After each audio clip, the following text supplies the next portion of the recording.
Hello guys, welcome to my YouTube channel. Hope आपका दिन बहुत अच्छा जा रहा हो। मैंने कहा एक वीडियो बना लेते हैं इस बारे में कि कैसे जो कल बैटल हुआ है, बैटल ऑफ टाइटंस उसको मैं कहूँगा, स्पेन अगेंस्ट फ्रांस। और हाँ, हम फाइनल में पहुँच चुके हैं जिसकी मुझे बहुत खुशी है। मैं एक्सपेक्ट नहीं कर रहा था। अपनी टीम को मैंने थोड़ा हम्बली रखा हुआ था, but I think now it's time to make a good video कि आई एम क्वाइट हैप्पी कि हम फाइनल में जा चुके हैं। और हाँ, ये एक सरप्राइज़ तो नहीं, लेकिन बहुत से लोगों ने ये कहा था कि France is superior to Spain, और मुझे भी लगता था टू बी ऑनेस्ट कि फ्रांस स्पेन के ख़िलाफ़ इजीली जीत सकती है। जैसे उनके पास अटैक है, ये उसमें आप एम्बापे को काउंट करें, डेम्बेले को, दुए को या ओलिसे को काउंट करें, जैसा उनका सीज़न जा रहा है आई थिंक उन्होंने काफ़ी अच्छा परफॉर्म किया। बट रियलिटी इज़ के Spain is in the final after 16 years, जिसकी मुझे बहुत ज़्यादा खुशी है। और मैं बहुत एक्साइटेड हूँ इस मैच को देखने के लिए, क्योंकि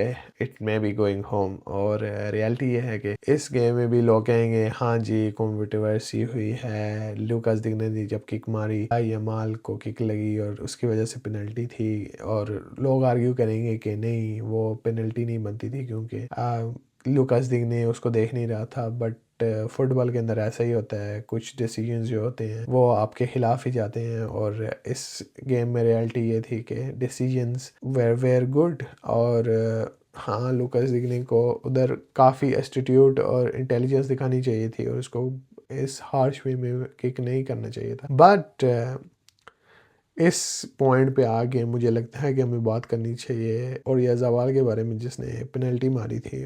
what a guy, what underrated guy, मैं तो ये कहूँगा। और याज़ाबाल ने जब भी स्पेन को ज़रूरत पड़ी है उसने शो किया है, उसने अपनी वर्थ प्रूव की है। सो आई थिंक उसको कुछ भी प्रूव करने की ज़रूरत नहीं थी, लेकिन उसने काफ़ी अच्छा परफॉर्म किया और उसने वो गोल स्कोर कर दिया। इवन दो पेनल्टी था, लेकिन पेनल्टीज कहते हैं, पेनल्टीज भी स्कोर करनी पड़ती हैं आपको आगे जाने के लिए। बट हाँ, हम फाइनल में हैं और मैं काफ़ी एक्साइटेड हूँ इसलिए आगे आगे का मैच, बल्कि फाइनल कैसा रहता है। It can be England, it can be Argentina, लेकिन लेट्स सी क्या होता है। सो इस मैच में कुछ प्लेयर्स हैं जिनके बारे में मैं बात करना चाहता हूँ। जैसे कि एक प्लेयर है जिसका नाम है पाउ कुबारसी, जो बार्सिलोना का डिफेंडर है, और क्या डिफेंडर है भाई हमारा।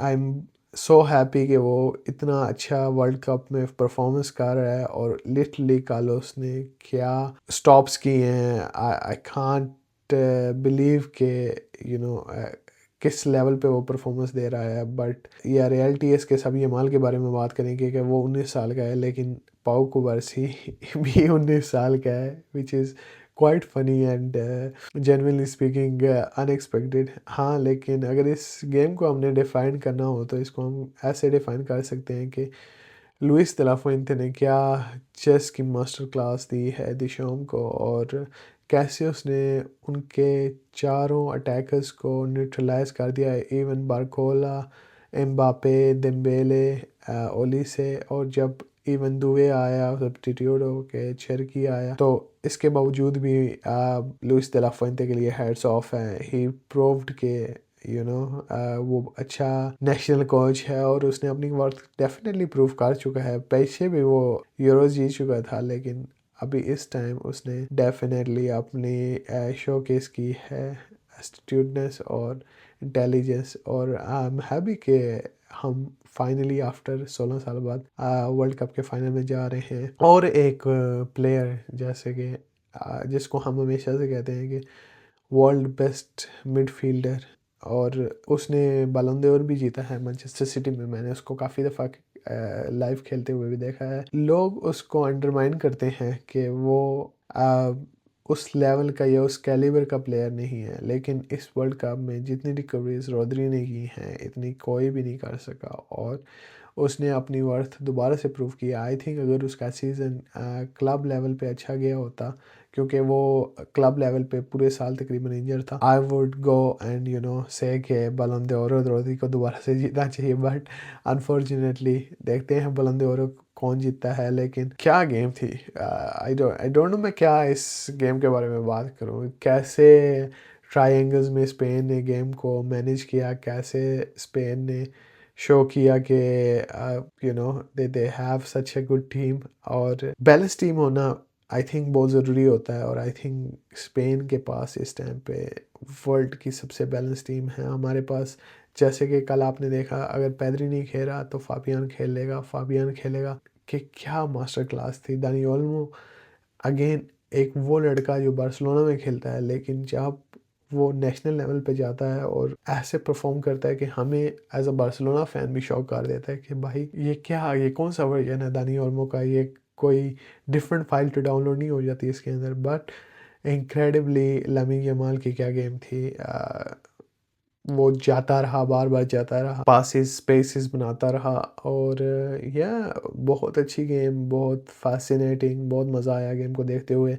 हमने रियली एंजॉय किया। The only thing is I think France को बहुत फ्रस्ट्रेशन हो गई थी एट द एंड। उनका टेम्पर लॉस हो चुका था, जिसमें जैसे कि आपने देखा कि इवन एम्बापे जाके फजूल में उनाई सिमोन को फॉल कर देता है। In that sense is like मैं समझ सकता हूँ, बट आपको पेपर्स लॉस नहीं करने चाहिए। सो आई डोंट नो क्यों वो इतना फ्रस्ट्रेट हो चुका था। उसकी परफॉर्मेंस तो वर्ल्ड कप में अच्छी रही है, but I think he got frustrated. I think इस सब के बारे में तो मैं बात करते ही रहूँगा, लेकिन एक जो बंदा है जिसके ऊपर मुझे हमेशा से डाउट था, और I want to be clear कि भाई कल उसने प्रूफ किया है कि नोयर समझे। अगर आप इसको एनालाइज करें तो वो बंदा है उनाई सिमोन ने क्या परफॉर्मेंस दी है कल।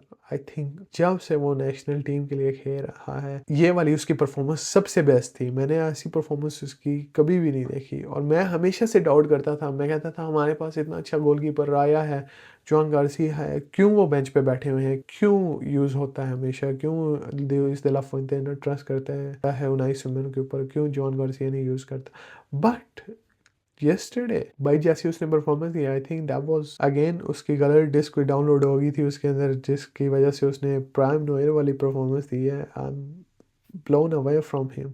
अगर तो ऐसे वो फाइनल में परफॉर्मेंस देगा तो I think yes it is definitely gonna go home, और हम सेकंड स्टार इधर लगाने वाले हैं, हम सेकंड वर्ल्ड कप जीतने वाले हैं। But yeah it was a good game. What a masterclass from Luis de la Fuente. Again I have to mention कि क्या उसने टैक्टिक्स लगाए, क्या उसने as a team, as a group इनको मैनेज किया है। और क्या कोई भी प्लेयर ऐसा नहीं है जो आखिरी मिनट तक अपना 100% नहीं दे रहा था।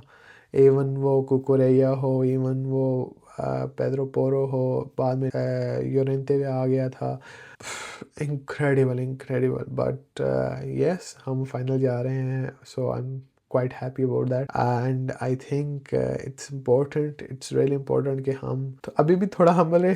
I don't know कितना हम रह सकते हैं after 16 साल फाइनल जाने के बाद। But yes it's gonna be a good match to watch। at least हमारी टीम तो फाइनल में है। लेट्स सी आज क्या होता है। आज इंग्लैंड और अर्जेंटीना का मैच है, और I don't know, but I hope कि अर्जेंटीना जीते, बट लेट्स सी क्या होता है। बट एनीवे आई थिंक इसके साथ मैं अपनी वीडियो रैप अप करना चाहता हूँ। मुझे लगा कि इम्पोर्टेंट है कि मैं ये वीडियो बनाऊँ और ऑनरेबल मेंशंस सामने रखूं कि क्या क्या स्पेन की मास्टर क्लास गेम थी कल, और कैसे स्पेन ने डोमिनेट किया है मिडफील्ड के through. I think one of the things was के France was really good on second touches, और स्पेन ने उनको बिल्कुल भी वो ऑप्शन ही नहीं दिया, क्योंकि Spain was going for everything. And if we play like this, मुझे लगता है कि हम वर्ल्ड कप जीतने वाले हैं। सो आई होप कि आपको वीडियो पसंद आई, और take care yourself and have a lovely rest of the day. Bye. Take care.